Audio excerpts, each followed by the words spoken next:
last week, we talked about Joseph being in charge of Egypt because he had interpreted the Pharaoh's dream correctly and had given wise advice to Pharaoh. So Pharaoh just put him in charge of the country. And they had their 7 years of plenty. The Bible actually says Joseph was 30 when he stood before Pharaoh to interpret his dream. So then they had their 7 years of plenty, and they're now 2 years into the famine. So Joseph is actually 39.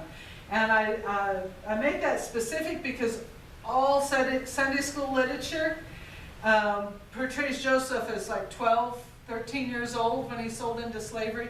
We have no way of knowing how long he was a slave to Potiphar and how long he was actually in prison. But he was probably at the earliest late teens. He was 17. He was 17? Pretty sure. Okay. But he wasn't 12, 13 years old. Now, the flannel they usually want you to use is a little kid one. Yeah. And they're wrong. He was a man. Anyway, he gave his brothers the food. While he was giving them a hard time, he was speaking through a translator. He heard them talking among themselves and saying, you know why we're having problems like this? We're having problems because we sold Joseph into slavery and he begged for his life and we wouldn't listen to him and we were mean. And that's why we're having problems. God is punishing us. And that made Joseph cry.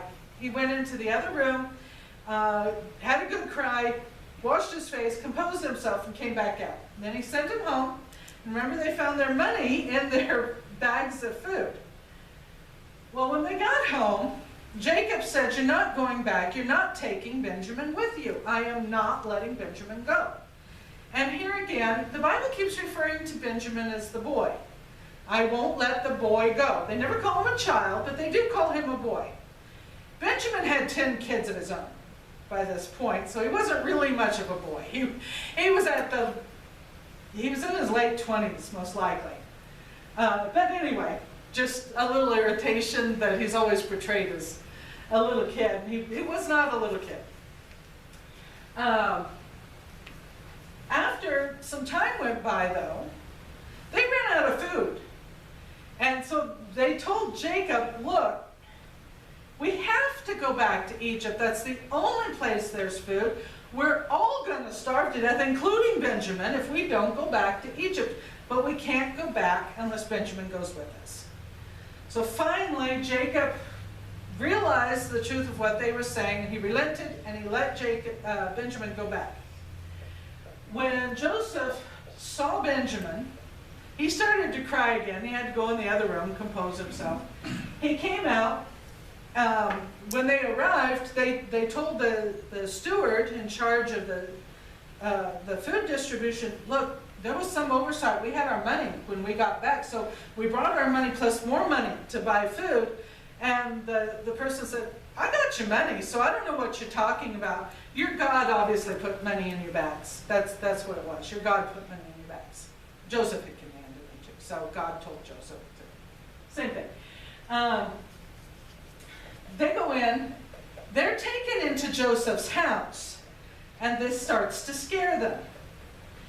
And Joseph brings Simeon out, or has Simeon brought out to them, and he asks, is your father still alive?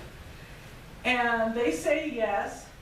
And he starts to give them, or he gives them their food. They leave again. They get partway down the road, and Joseph's servant shows up after them. And he says, okay, we were nice to you. Why did you steal my boss's silver cup? And then he says, your boss had a silver cup? I don't know what you're talking about. We're not thieves. And the boss, or the servant says, yeah, you stole it. We know you did. And they said, tell you what, if you find the silver cup, you can kill whoever it is found with, and the rest of us will be your slaves forever. Well, do you know where they found the silver cup? In Benjamin's bag of food. The servant said, I don't want to kill anybody. you can go on home, I'll just take Benjamin back with me to be a slave because he stole the silver cup. And Benjamin's going, how'd that happen? Because he didn't steal a cup. Joseph had him sneak it into his bag.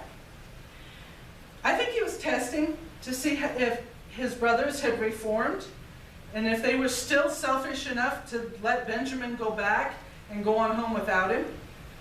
They weren't. They packed their donkeys back up, they hightailed it back.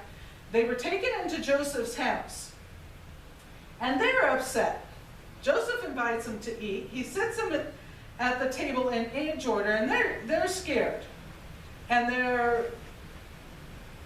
they're just terrified because of everything that's going on. Are we going to be a slave? Why does this guy know what age order we're in? We're 40-year-old men. He shouldn't be able to tell who's oldest and who's youngest.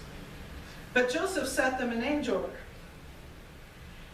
There finally came a point where Joseph, who isn't speaking to them in Hebrew, they don't know he knows Hebrew, he stands up and starts yelling, and all the Egyptians leave the room. Now they're really scared because I picture that they think the Egyptian army is fixing to come in and kill them all. After the Egyptians were out of the room, Joseph said in Hebrew, I'm Joseph. Is my dad really still alive? Now they really know the Egyptian army's coming to kill them after the way they had treated him. But Joseph reassured him. He said, you were mean and you meant to hurt me, but God knew what was coming. He knew we still have 5 more years of this famine, and he knew you would need provision to survive this famine. So he sent me ahead of you to prepare the way. And he convinced them, he wasn't mad at them, and he loved them, and he was going to take care of them. Okay, let's sing our song. Peter and John went to pray. They met a lame man on the way. He asked for alms and held out his palms, and this is what Peter did say. Silver and gold have I none, but such as I have give I thee. In the name of Jesus Christ of Nazareth, rise up and walk. He went walking and